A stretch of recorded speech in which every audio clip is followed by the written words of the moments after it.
is our member spotlight. Welcome. And we like to do these at least once a month. So it gives us an opportunity to get to know each other better since we can't physically convene at the moment. Hopefully that will change in the future. We shall see. But that said, this is still a great way for us to stay connected. So our featured member today in the member spotlight is Jim Leedom. He's the owner of Home Health Depot located on PCH. And he is in the durable medical equipment business, which I'm going to let him explain later. But we're really happy to have Jim here today.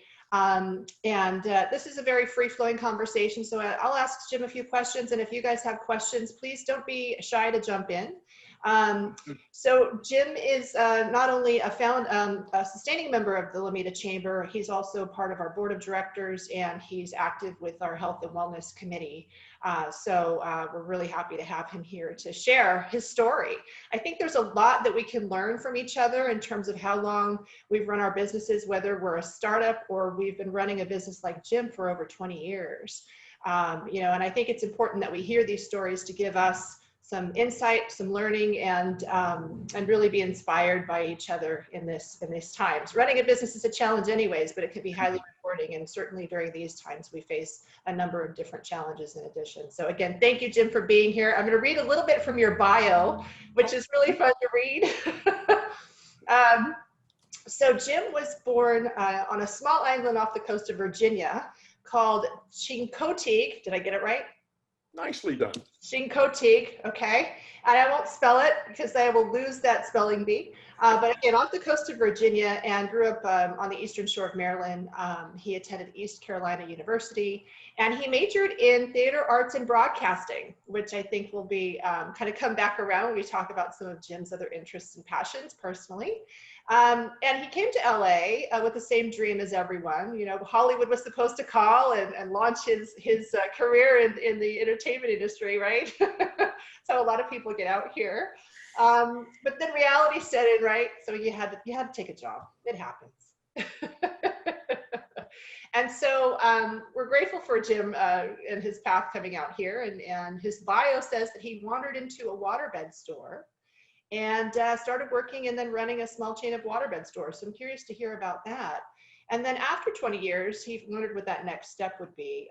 And then he went into a different direction with his career in the business that he currently runs. So I'm not going to read verbatim. I'm going to let you kind of tell more of the story, Jim. But I just want to recognize the fact that Home Health Depot has been around since 1999. So I think that's something to celebrate and be proud of. And I don't know if there is a secret or the secret sauce for success, but certainly we're excited to just kind of chat and hear what your journey has been, what keeps you motivated, and some of the lessons learned, if you'd like to share that with us. So tell us more about what you do. What I do is durable medical equipment, like you said, and that includes a lot of stuff like hospital beds, wheelchairs, walkers and canes, and that sort of thing. We do things that a lot of the other places don't do, a lot of other durable medical equipment stores. We install grab bars into the bathroom. We do stair lifts. We do modular ramps and portable ramps. These are things that other stores will job out. Everything is done in-house by our employees. So everything is done under one roof, which I much prefer. But that's sort of the overview of durable medical equipment. We've been doing this for a long time. I started in 1999 because a friend of mine and I were working in another store, and we both said, let's start our own store. So we started with $300 and a website and worked out of his living room. You obviously can't do that anymore, but you know, we'd sell 2 walkers and a wheelchair, and then when we buy 3 walkers and a wheelchair and a bed, and we sunk every dime and every hour back into that business for 2 years. My wife, God bless her, supported me for 2 years while I did that. And we were doing trade shows and making phone calls until people started saying, what are your hours and where are you located?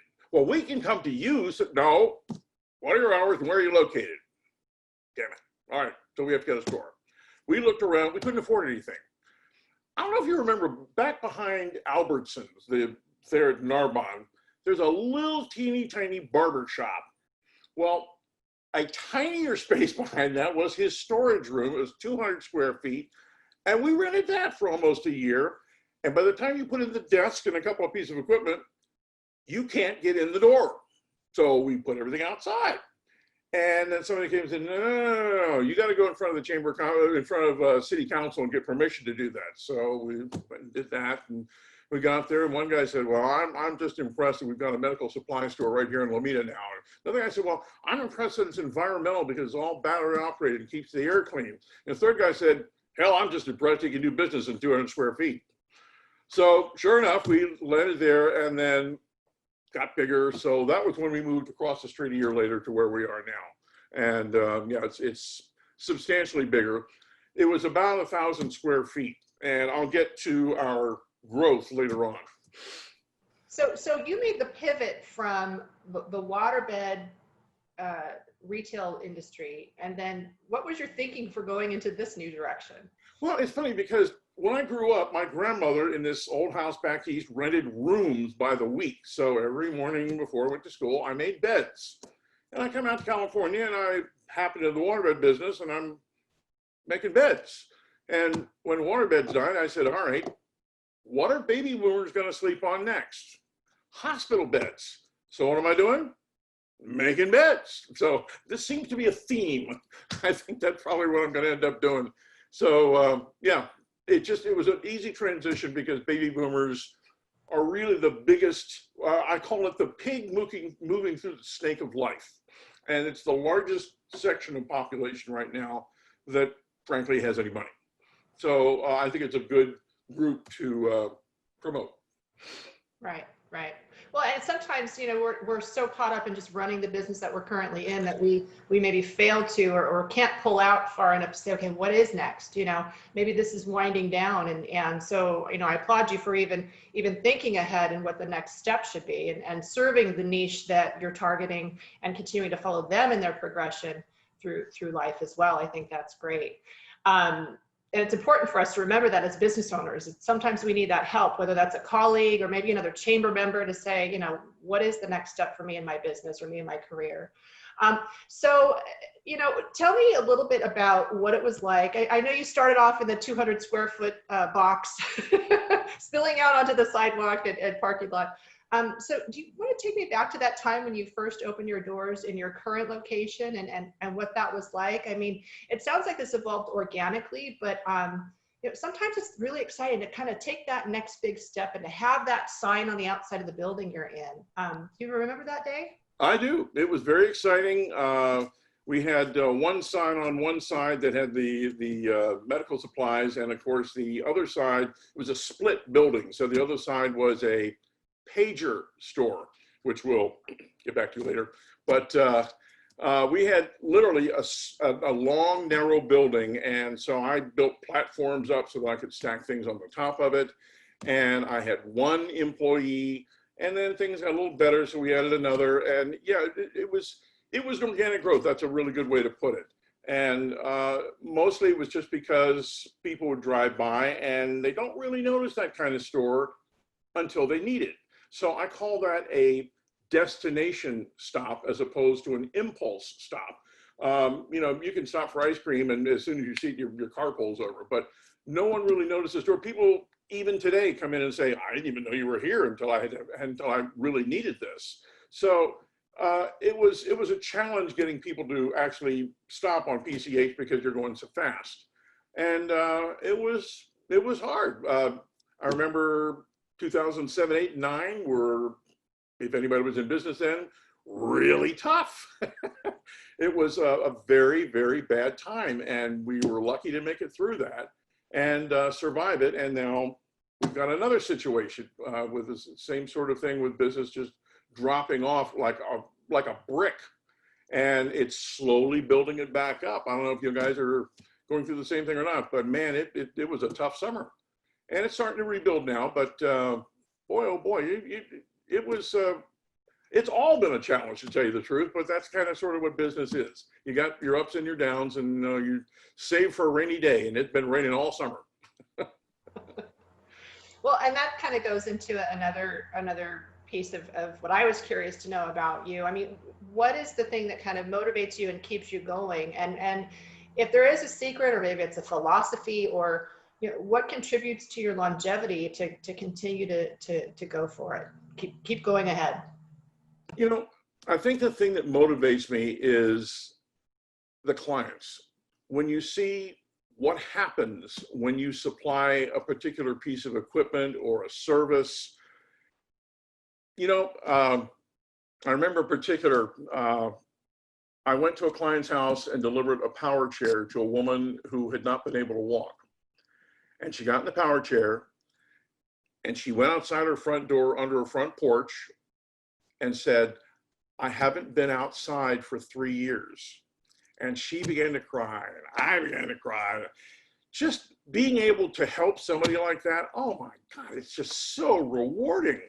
And it doesn't matter whether it's that or any other kind of situation. When you can make somebody a little bit more comfortable than they were before you got there, even if it's nothing more than taking a bed like this and moving it that much, and oh, my back feels so much better.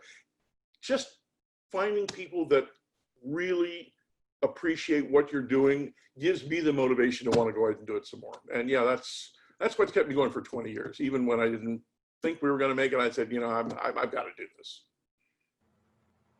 Yeah, that's you live for those wins or those little tiny moments of hope and that you can provide comfort or peace or joy. And that I think goes for any business that we're in. And we have people here joining us today from the financial industry, life insurance, State Farm insurance. We've got real estate with Mr. Kivett here, and Riza, who's a graphic designer. So I think it's important just to kind of focus on those moments when you provide a service, you're of service, and you're helping somebody. I mean, that's obviously a big reason why a lot of us, I think, start our businesses or stay in the industry that we're in. So thanks for sharing that. What do you think the biggest business lesson has been that you've learned, or maybe the most impactful? It's probably something we all come to sooner or later, but just telling the truth. If you make a mistake with a customer or your employees or a friend or a family member, tell them the truth. When COVID first hit, I was so overwhelmed with everything that was coming at us all at once that I froze. And I literally stuck my head in the sand and said, I don't know what to do. I don't know what to do. I don't know what to do. Until one of my employees called and said, what should we do? Should we make signs? Should we close the store? What are we supposed to do, Jim? And that was when I said, you know what? I got to buck up here and take the reins. And that was when it got me going and got all the signs up, got everything in place. And once it was all moving in the right direction, I called each employee and said, you know what? I made a mistake. I left you high and dry, and I apologize. And I appreciate you letting me talk to you and tell you that.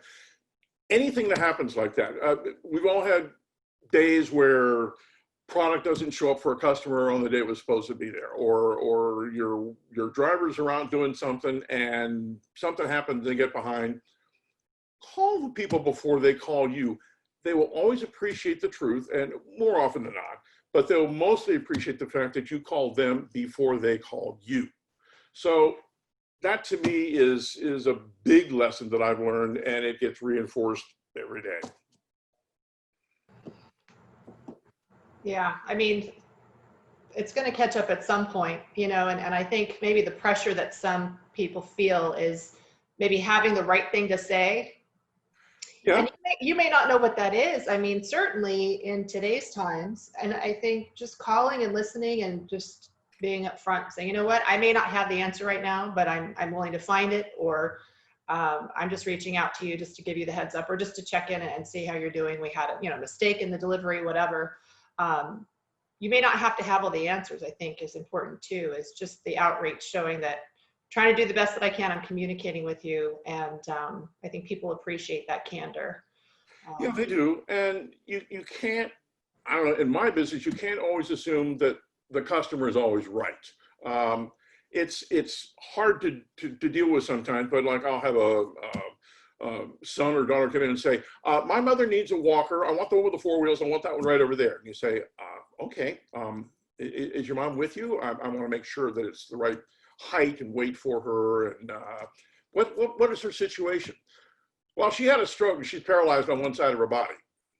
Well, a four-wheel walker is obviously not going to be the right thing to give that particular person, but you don't really want to say, that's wrong, you're stupid. So instead, you say, you know what, how about if we come to your house and do an assessment, and let's see what would help your mom the most. That gets them off the hook of picking the wrong product and gets you the opportunity to make sure that they're in a safe environment. Do they need grab bars? Do they have steps out in front of the house that they wouldn't be able to traverse with or without a walker? Are there rugs that might move around and cause a slip and fall? All these sort of things you can get to when you're there. But if somebody just walks in and makes a decision on what they want, you can't always take that for gospel. So now, is that something that you offer from Home Health Depot, is to kind of help? Because I would imagine until you face that situation with a loved one or someone in your household or your family, you don't really know what you don't know. So do you guys offer that kind of a service to kind of assess the current living environment and what their needs are? Yeah, we do. Yeah, we actually go in, we do a free assessment pretty much at their convenience, and make sure that whatever we're going to do is going to be to their benefit. We don't want to sell them something just to make a buck. That's not the point. The point is to make sure that they're comfortable. I've had customers call and say, you know, I've got this $5,000 piece of equipment that's not working. I need a new one. I said, well, before you do that, let me ask you a couple of questions. And it turns out their pump has a dirty filter on the back. And they changed the filter and I saved them $5,000. No, I didn't make any money, but I guarantee you I made a customer for life. And something like that, invaluable. That's, you know, if you make somebody happy, they'll tell somebody else. If you piss somebody off, they'll tell 10 people. And that's my philosophy all along. So make that one person happy. I think that's a good tip, Jim. So what is something, I know one of the things that we've been talking about, hopefully doing this at our health and wellness theme days at the farmers market at City Hall, is some of the little things that can be done. So if you needed, you know, your scooter or your walker tuned up, I mean, those are things that are relatively simple for people to come into your place and get taken care of. So, I mean, that's just another example where, you know, you're reaching out and helping and making sure that people have their equipment in good order, where it may not be like, you know, a $5,000 sale for you. That's just part of the extra value add service that you guys provide, right? Yeah, absolutely. I mean, I've had occasion to pull my car off the side of the street and say, excuse me, can I fix that brake for you real quick? Who are you? Watch this. Wow, I thought I was going to buy a new one. No, thanks very much. Here's my card if you need anything else. Yeah, so that sort of thing we do all the time. I keep little cups for the bottom of walkers in the back of my car. So if I see somebody going down the street like this, I can add on the little thingies onto the back of their walker. And then they go, really? But again, they'll remember that. And we do the same thing at the farmer's market. If somebody wants to bring something in and just needs a quick repair, there's no charge. It's just something that we can do because we know how to do it and they don't. So we're happy to do it. Right. No, that's great. You're reminding me of the movie Groundhog's Day, where Bill Murray comes into the town and these ladies are stuck in their car, and all of a sudden he starts jacking up the car to replace their tire, and they're bouncing up in the car, and then they're like, oh, are you from AAA? So I see you doing that out there, just kind of helping unsuspecting people in the community to help them with their walker or their scooter. I've done it more times than I can tell you, and they're always surprised. AAA, Jim offers AAA services, which I think is fantastic. It just goes to show your commitment and passion to what you do. And if I'm going to guess what that secret is to 20 plus years in business, you know, that's it. And I only have to imagine that this is also what you share and pass along to your team. You know, I do. Oh, and I'm very, very lucky. They all feel the same way. I don't have any prima donnas. I've had them in the past. They've sort of moved along, but the crew I have right now, everybody pretty much feels the same way, and they will go the distance for you and make sure that you're happy. I'm so lucky. I hope you guys are just as lucky. Having good people is everything. So yeah, I'm very fortunate. Absolutely. So do we have any questions from our audience? Go ahead and open it up. Anything that you wanted to find out more about Jim? I do have a fun fact that you may not know, but I'm going to give you guys a chance first if there's anything you'd like to say. Has anybody been to his place of business? I know I have a few times. Hey, George. George has. I have a question. Sure. Jim, do you also lease equipment? Sometimes, there may be just what people might anticipate as a shorter term need, maybe for a nursing type bed or hospital bed, what have you. Is that something you guys also do? We do. Pretty much everything in the store can be purchased or rented. Now, obviously, things that touch the skin, like a brace or something like that, can't be. Yeah. But my favorite is a knee walker, because nobody wants to buy one of those. I call it the modern version of a little red wagon, because you put your knee on it and push with your other foot. But nobody needs it for very long, a couple of weeks, maybe a month at the most, and then they don't need it anymore. So no, I rent wheelchairs, we rent hospital beds, we even will rent stair lifts if somebody's like having knee surgery or hip surgery and they only need it for a short period of time. We'll literally go in and put in a stair lift for a month and go back and take it back out. So yeah, we rent pretty much everything. Okay, and then you'd mentioned also grab bars and such, but taking it one step further, sometimes with less than fully mobile, senior individual, what have you, there might be a need for like a walk-in bathtub or what have you. Do you make those type of equipment modifications also? Is that something that your company does? Or we're not really carpenters. That's a little out of our realm. So we have referrals for it, so that if someone wants to have their whole bathroom redone, we'll say, here, let me turn this over to you to so-and-so, and they can help you with that. But we have done things like when people are unstable, we will actually run a railing around the entire living room so they have something to hold on to as they walk around the room instead of holding onto a piece of furniture. Or put a little mini ramp down a split level house so they can get from one level to the other safely. Yeah, that sort of thing we'll do, but you start getting into heavy construction, we kind of back off. Okay, and the last question that comes to mind, sometimes there's people get a situation thrown at them and they have to respond pretty quickly in regards to different medical equipment, what have you. Are you folks open on the weekend or what have you? And if there's a need for that real quick turnaround. I know our family went through something recently with my mom, and she was released from the hospital, and I mean we had to put things in place very quickly. And I should have thought about you, but my sister was handling pretty much she's a medical professional, is handling that part of it. But are you folks available if need be, on the weekends, after hours, what have you? We're available 24/7. My phone lives about 6 inches from my ear, so we dealt for a long time up until COVID with United Airlines, and of course they've got flights coming in all hours of the day and night. And we had an occasion where 2 people came in together, both in very big time rehab power wheelchairs, and both chairs failed at 11 o'clock on a Saturday night. And by 4 o'clock Sunday morning, we had both of them moving. So yeah, we've done some pretty wild stuff. But yeah, we are available pretty much 24/7 and can get a driver there if necessary, pretty much whenever you need it. Yeah, okay, good. Thanks, George. Appreciate the questions. Those are great questions. And it's interesting too. I mean, something I think we don't always think about, like you were saying, the unexpected happens, it's not necessarily, I mean, it can impact anybody of any age group. So I think, just understanding that you could have a surgery, you could have an injury, or something happens to you yourself or other people in your household. It's that unexpected thing that you have this resource available to you, and they're responsive and they're local and in the community, which I think is another great thing. You know Jim now, so we feel comfortable picking up the phone and talking to him and his team. So Jim, let's shift gears a little bit. So when you're not working, how do you like to spend your time? Does it have anything to do Funny with you should singing? ask.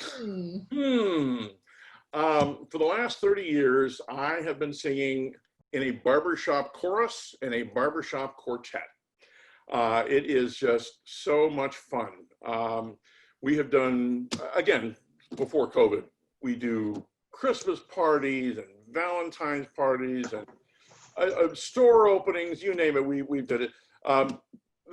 My favorite day of the year is Valentine's. We pick quartets out and we'll do 15 or 20 singing Valentines to offices or homes. We've been all over the place. One in particular, we went to Marina del Rey. I don't know if you know Glencoe, but it's all the automotive repair shops. And we went into one little repair shop, and way in the back, there's this little guy with a cigar stub in his mouth. And we said, "Excuse me, is Fluffy here?" And he says, "Who wants to know?" We said, "We have a Valentine's present for Fluffy." He says, "I'm Fluffy." Oh, okay. So we sang "Let Me Call You Sweetheart" to this little guy, and of course all the workers there. Ah! Apparently his girlfriend did it to him as a spoof, and that was one of the strangest ones we've ever done. But most of the time, you go into an office with the girls, and then, "Oh, my husband did this for me," and it's a lot of fun. So we've done a bunch of those, and barbershop singing is just a fun hobby, and I love doing it. So what are you guys doing now to fill that void? Are you? Well, for several months in there, we didn't do anything because even the society put out rules: do not get together, period. And they have laxed that a little bit now that things are lighting up a little bit. So we sing outside. My quartet's been getting together now for about a month. We sing outside on Saturday nights, just before dusk, in a park with the wind blowing on our back, 6 feet apart with masks, but at least we get to sing together. So that's been a real biggie for me because it really, I don't care what kind of day you have. If you spend a couple of days singing after work, you're going to feel good. You just are. And that's what makes me happy. Now, how do you make that work? It seems like it would be really challenging to, it's not just you singing. God knows I would never do that myself, but but trying to work with your other partners and collaborate. I mean, you guys probably just have the gift, right? You have the ear or so much practice, but how do you make it all work like that? Because it feels like there's multiple moving pieces to make that sound cohesive. You're right. And there are actually barbershop chord rules that have certain tones. And if you put them together correctly, you can actually make a fifth or sometimes a sixth note that's not being sung. It's called an overtone. Or if you have someone who's a really, really good bass, you can actually produce an undertone that is not being sung. And locking those chords is really the key to barbershop harmony. And singing a cappella is a challenge because you don't have anything to tune to. You're tuning to each other. And yeah, it's something that takes a lot of practice, but it sure is a lot of fun and very rewarding.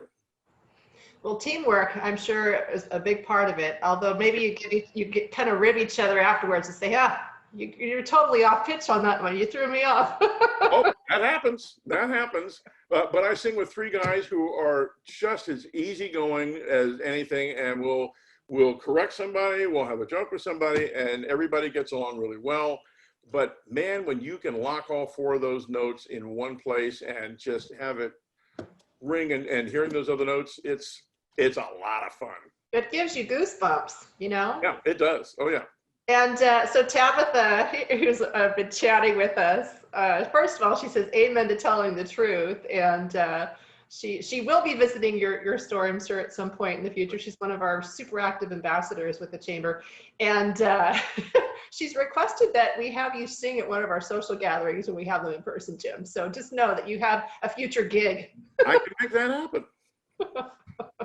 That would be Be awesome. careful what you ask for. There you go. You got it, Tabitha. Your wish is Thank you. I love it. Can't wait. And it's been wonderful getting to know you. I'm sorry you can't see me. I don't have a video. I did order a camera for my computer. Yay. But it's not here yet. So it's been wonderful getting to know you. I'm so excited. You have wonderful energy. Oh, thank you. Yeah. And you're very passionate, compassionate. And I just a lot of compassion, and I love it. Thank you. And amen. Like she said, amen to telling the truth. Truth is the #1 thing, no matter how you're feeling, good or bad. It's so important. It's been very nice getting to know you. Thank you. Oh, before you leave, I have one little tidbit for you. I came out to be an actor, remember? So around 1974, I had a girlfriend who was quite a good dancer, and she went to audition for Grease, the movie. Oh, I love it. And she got in at the last minute because they changed choreographers. And I picked up the phone after she did and said, of course I was at the final audition. Yes, I'm a dancer. Jim Leedom. If you look on the inside of the album, not a CD or anything, but the inside of a real live album, I'm on the inside cover. Oh. So I had 3 weeks work on Grease. I love it. I'll have to look for that. You won't recognize me. Thank you. Thanks for being here, Tabitha. Thanks for the comments too. So yeah. So Jim, if we don't have any other questions from our guests, so what would be a good referral for you, or do you work with some other professionals as referral partners? I know that you said you speak Medicare, right? So you're able to help people walk through that process when they have those kinds of coverage issues. But what is a good referral? How do you like to work with other people, and how can some of our other members know how they can support you? My knowledge of Medicare is not so much for the individual. I think you have another gentleman who does that. Mine is more for the professional. Like, we deal with assisted living, we deal with rehab centers. What would be the best, or a doctor's office, the best referral for me would be a live appointment with a discharge planner at a hospital, because we can offer them information on what Medicare pays for and what it doesn't pay for, how to do it, because the rules change very quickly. We do in-services for safety, transfers and lifting. We have several benefits for the discharge planner that I think would be very beneficial to make their day more efficient and to make them a lot easier. Sometimes when you want different pieces of equipment, you may have to call 3 different suppliers, one of which may be 50 miles away. We have a way to do it now where we can supply everything they need in one location and still be able to bill Medicare. And this is new just in the last year. So yeah, discharge planners would be probably my best referral. Okay, great. And word of mouth is always a good thing. It's everything. So then I'm gonna, Jim, actually, you want to give me your contact information? I'll put it in the chat for everyone. So great. The store is Home Health Depot. You'd be surprised how many calls I get to say, yeah, can I speak to the gardening department, please? So, no, it's not Home Depot. I'm sorry, it's Home Health Depot. So we're still used to that. It's 2059 Pacific Coast Highway. If you know the area, we're between Oak and Eshelman. If you're not familiar, we're half a mile west of Western. And your phone number? 310-891-1954. And we're there 11 to 5 during the week and 11 to 3 on Saturday. But that phone that's 6 inches away from my ear, I do answer that all the time. So 11 to 3 on Saturdays, correct? Mm-hmm. All right. So anything else that you wanted to share? Any announcements or anything you want to share with regards to doing business in Lomita for over 20 years? You know, I don't really have any announcements. Hoping that someday that will change when we're allowed to do special promotions and where it would be more likely to bring people into the store. Not really any announcements per se, but I have really enjoyed being in Lomita for the whole 20 years. My partner, I forgot to mention, I did start the business with a partner. We were working out of his living room, as a matter of fact. And about a year after we started, he went into the hospital for gastric bypass. And unfortunately, that did not go well. He caught an infection just before he was released. And after 107 days in the ICU, he passed away. But he was living right next to Lomita, and being in Lomita was just very convenient for him. Inconvenient for me at the time, but I'm really glad that I stayed and not moved up to the west side. So yeah, I've been very pleased to be there this whole time. Well, we're glad you didn't move to the west side either. You kept your business here. We have so many, I think, gems and treasures still in our community that have been here, through thick and thin. And so thank you for your commitment and all you do for not only the chamber, but for our community and your clients. George, did you have something else you wanted to add? I see that you're unmuted. I had a question, Jim.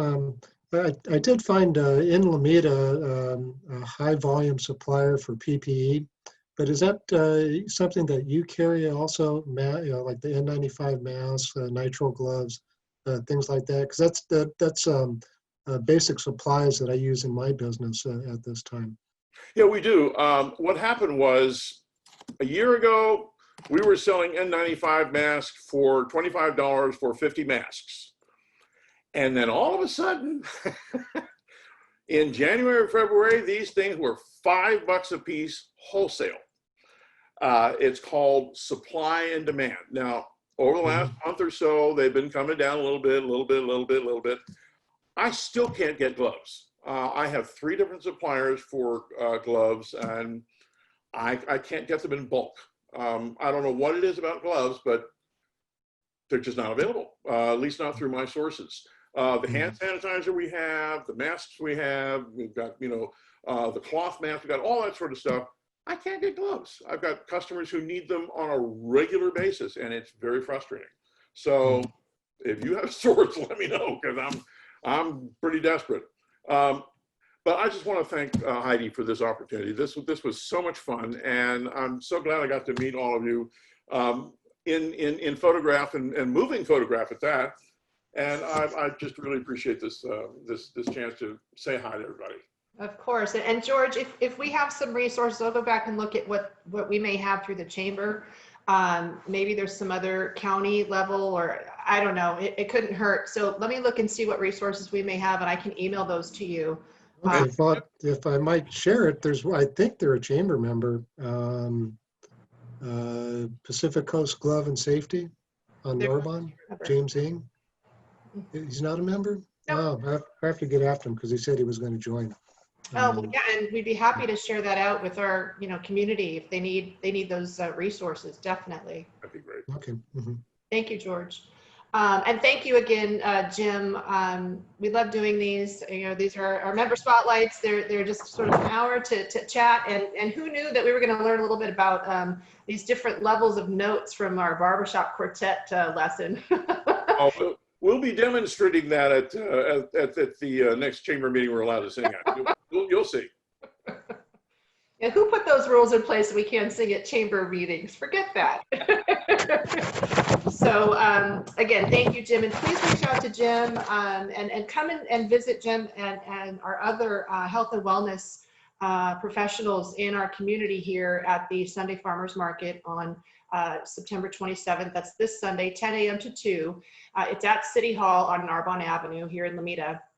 And we're going to have a number of businesses who provide those things that we need for health and wellness and keeping people moving forward comfortably in this life. And so we're probably going to have about 10 to 12 different local business professionals and vendors there on the front lawn.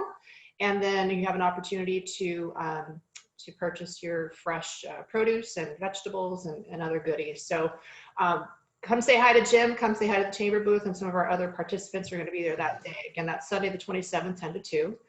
And then we're having a couple other chamber events coming up.